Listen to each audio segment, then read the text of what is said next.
Press talks में आपको खुश आमदीद और मैं हूँ अथरूबा रज़ा। असद उमर का NDMA के खिलाफ लिखा गया मजमून वर्ल्ड बैंक पहुंच गया। क्या हुकूमती वुज़रा अपने ही इदारों के खिलाफ खड़े हो गए हैं? चंद दिन पहले की बात है जब हुकूमत ने कोरोना से मुतासरा मरीजों के लिए एक्टेम्बा इंजेक्शन की फराहमी का बेड़ा उठाया तो हुकूमत का पोल खुलता चला गया। पंजाब हुकूमत अपने लीडर की तरह हर काम मजबूरी में कर रही है, इसीलिए चंद दिन पहले तक एक्टेम्बा इंजेक्शन सेक्रेटरी हेल्थ की सिफारिश के बगैर मिलना नामुमकिन था, जबकि इस इंजेक्शन को बनाने वाली कंपनी ने हुकूमत से बेहद ताउन किया। आज भी पाकिस्तान में इस इंजेक्शन की कीमत भारत और बांग्लादेश से कम है, लेकिन अमेरिका से इस इंजेक्शन की दरामद की दरख्वास्त का फैसला तब किया गया जब यह इंजेक्शन 5 लाख में भी मुयस्सर न रहा। अब कहीं जाकर यह हुक्म जारी हुआ कि ये इंजेक्शन बराह रास्त अस्पतालों को फराहम किए जाएं।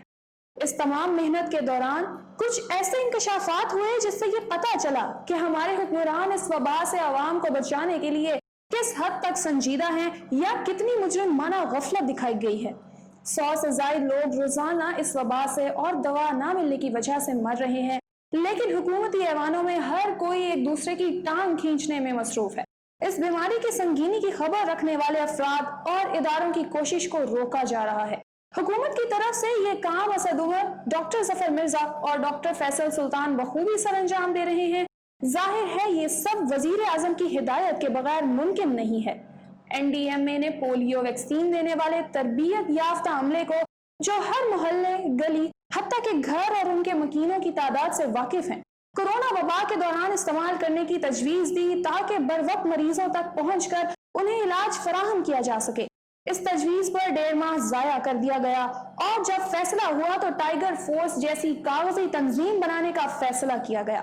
अप्रैल को NDMA ने इजलास में आने वाले खतरात से आगाह किया और चंद तजावीज पेश की, लेकिन ये कहकर तजावीज रद्द कर दी गई कि हमें इस हद तक परेशान होने की जरूरत नहीं, क्योंकि हमारे यहाँ इस वबा के इस हद तक जाने का इम्कान नहीं है। वर्ल्ड बैंक से आने वाले $242 मिलियन हुकूमती वुज़रा ये पैसा यूनिसेफ के जरिए खर्च करना चाहते हैं, जिसके एक हिफाजती लिबास की कीमत $64 है, मगर NDMA ने वही लिबास सिर्फ $1500 में खरीद कर देने की पेशकश कर दी तो जैसे तूफान आ गया। ऐसा इख्तलाफ डॉक्टर जफर मिर्जा और असद उमर की तबीयत पर बहुत नागवार गुजरा। कोरोना वायरस के खिलाफ इस्तेमाल होने वाले आलात की खरीदारी का बजट 50% तक कम करने जैसी तमाम रुकावटों और अहकामात के पीछे हमेशा असद उमर ही नजर आते हैं। इस तमाम तर दबाव के बावजूद चेयरमैन NDMA ने ऑडिटर जनरल पाकिस्तान को ऑडिट करवाने के फैसले से आगाह किया तो उन्होंने 15 जुलाई के बाद का वक्त दिया। असद उमर का मसला ये है कि वो बैक वक्त वजीर आजम का एतमाद भी चाहते हैं और साथ ही अपने आप को मुतबादिल के तौर पर पेश करने की भी नाकाम कोशिश करते हैं।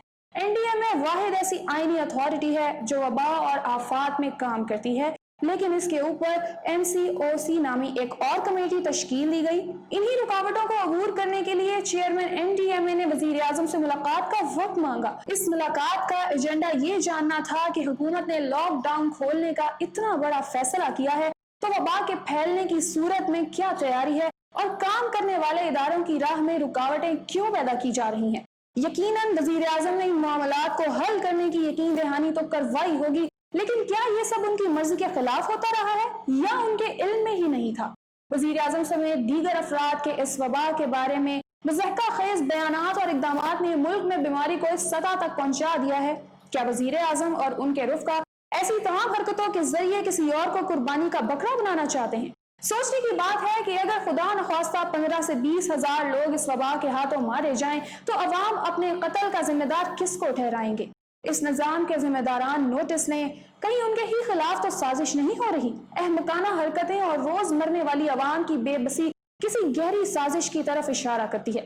ये सिर्फ गफलत नहीं हो सकती, वरना क्या ये मुमकिन है कि इस आफत के दौर में मुल्क का वजीर आजम सिंध के दौरे पर जाए तो वजीर आला सिंध से ना मिले, सिंध के मसाइल ना सुने, बल्कि चंद दावतें खाकर वापस लौट जाए, मुल्क के 20 शहरों में लॉकडाउन का ऐलान करे और अमलन कहीं भी लॉकडाउन ना हो।